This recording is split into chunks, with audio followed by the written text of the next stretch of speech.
Ameublement Tanguay en première ligne.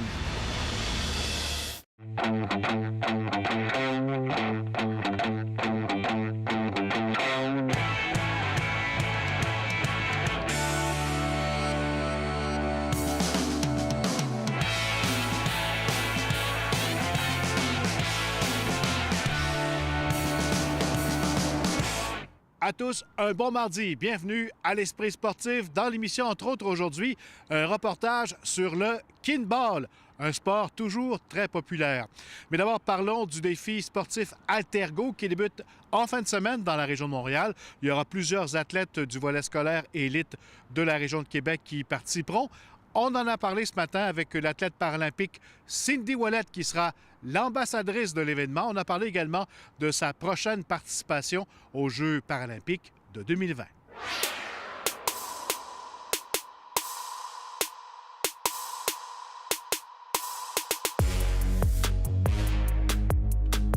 Parlons un petit peu de l'événement. C'est quand même assez gros, là. Oui, vraiment gros. C'est un des événements le plus gros de multisport para au Canada. Il y a 8000 athlètes, 15 sports, il y a 6 endroits à Montréal où que ça va se passer. Il y a plus de 1500 bénévoles, donc c'est vraiment un gros événement. On parle d'un mini-jeu paralympique, là. Oui, exactement. Mais là, c'est le fun parce qu'il y a de la relève puis il y a de la catégorie élite aussi. Donc, il y a vraiment des plus jeunes, les plus petits. Puis vraiment, il y a des gros noms aussi, des grands athlètes paralympiques.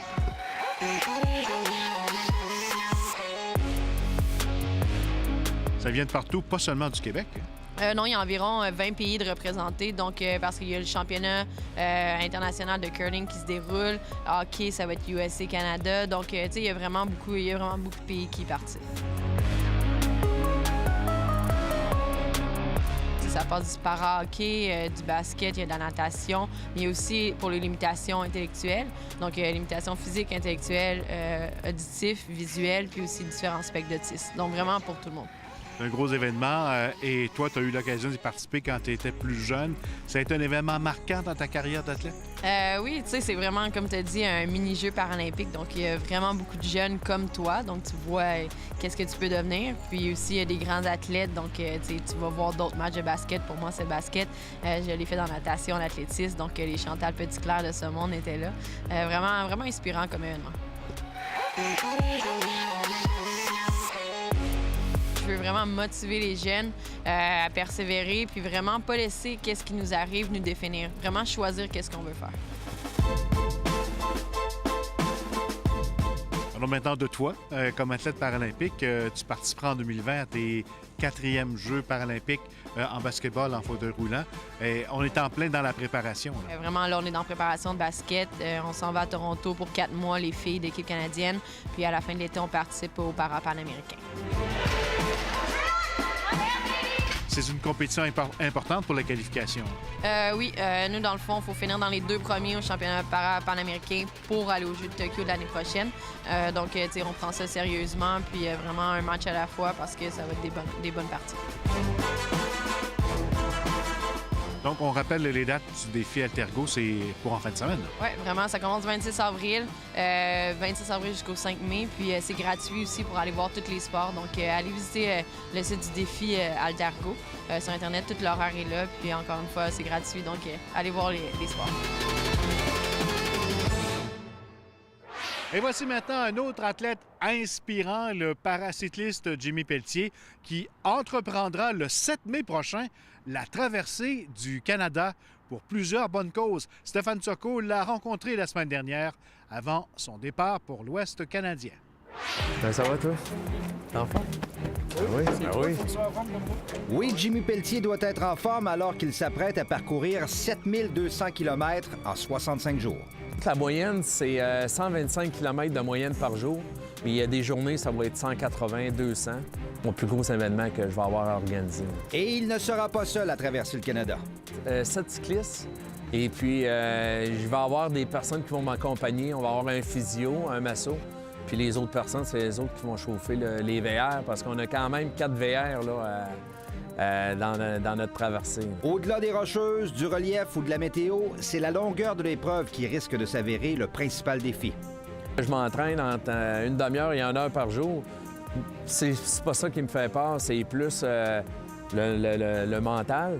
Mais je suis vraiment préparé pour ça. Comme un happening, comme une aventure. Puis, tu sais, on va rouler, puis je sais que ça sera pas toujours... il fera pas toujours beau. Tu sais, il va mouiller, il va venter, mais gars, on va se tenir toute la gang ensemble, puis on va arriver à l'autre bout à Halifax, là, le 10 juillet. Mais il aura de quoi s'inspirer car au fil de la randonnée, il va croiser des gens qui ont su combattre des épreuves. J'ai une rencontre avec Rick Henson.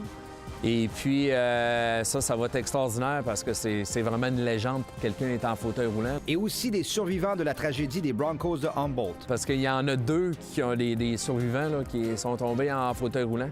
Fait qu'il y en a un qui va rouler un petit peu avec moi avant d'arriver à Calgary. Et après cette randonnée de 7200 km qui débutera le 7 mai et se terminera le 10 juillet, Jimmy Pelletier ne veut pas s'arrêter là. J'ai déjà mon autre projet en tête, mais ça va être à l'extérieur du pays. C'est la seule affaire que je peux vous dire. Tout est possible, comme c'est écrit. Stéphane Turcot, TVA Sport, à Québec. Après la pause, le kinball, un sport toujours bien vivant.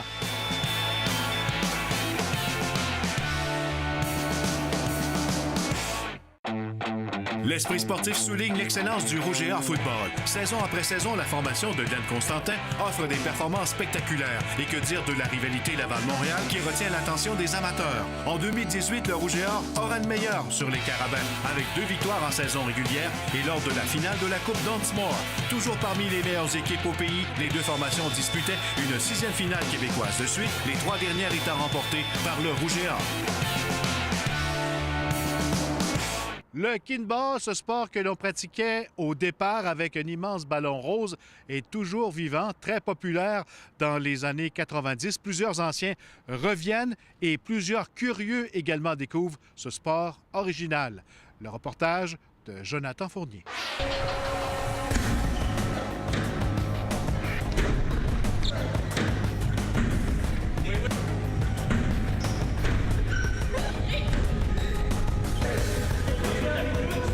Kinball, sport qui est apparu sans doute en milieu scolaire au début des années 90?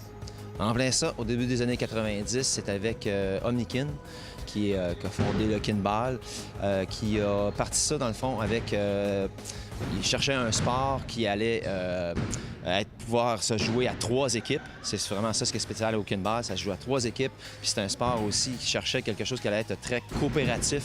Donc c'est un des seuls sports, je crois, qu'on peut manipuler cette grosse balle-là, qu'on voit à l'arrière, vraiment les joueurs ensemble.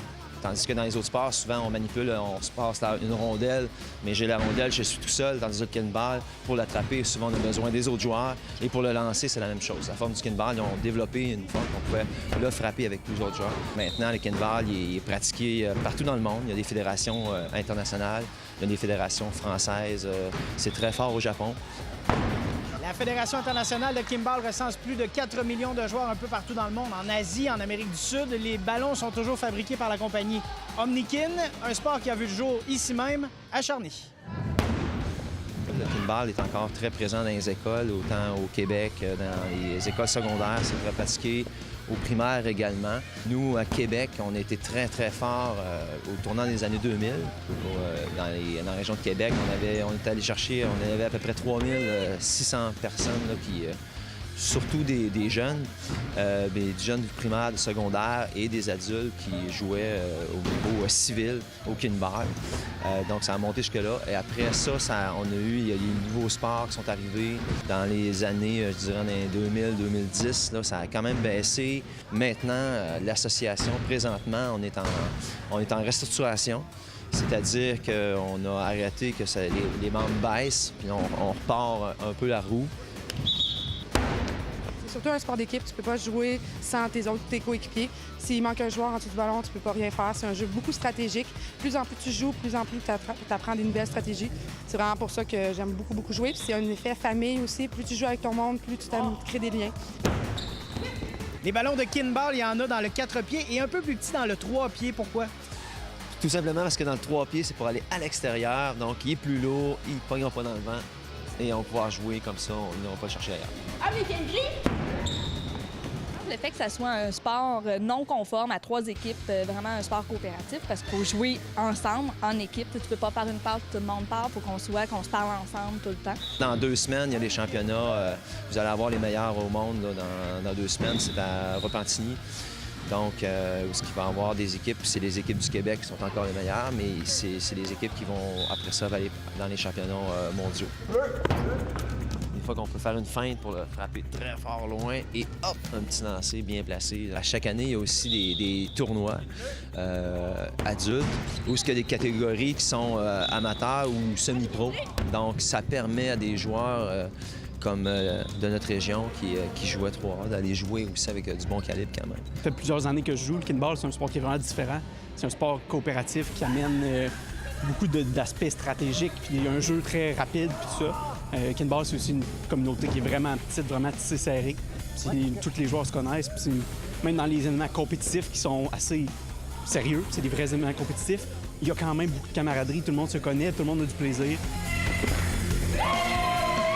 Ici, on est un groupe adulte. Par contre, avec les jeunes, c'est le fun parce que les jeunes sont intéressés, sont vraiment actifs dans le jeu.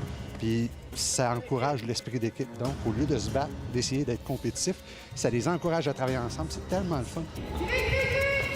Cette année, c'est une année où on a eu beaucoup de gens qui sont intéressés, de gens qui ont été, eux autres, quand ils étaient jeunes, qui ont joué au kinball, qui maintenant sont adultes et disent « Ah, je sais qu'on peut jouer maintenant au kinball. » Bien, si cette clientèle-là revient aussi, puis on le bouge, je pense qu'on a un engouement, même on a des demandes, des fois juste pour des contrats, pour des fêtes de bureau et tout ça. Bien, ça se fait aussi, là, on a des contrats de service qu'on fait. De plus en plus, cette année, là, on sent vraiment qu'on repart la roue. Là. Et puis, bien, ce qu'on souhaite, c'est que ces gens-là inscrivent leurs enfants aussi, puis qu'il y ait un retour. Puis il y en a plusieurs là-dedans, c'est ça, c'est des joueurs présentement. C'est des joueurs qui ont joué, que ça fait longtemps, puis qui veulent continuer parce qu'ils sont passionnés de ce sport-là, qui est un peu particulier comparativement à d'autres sports.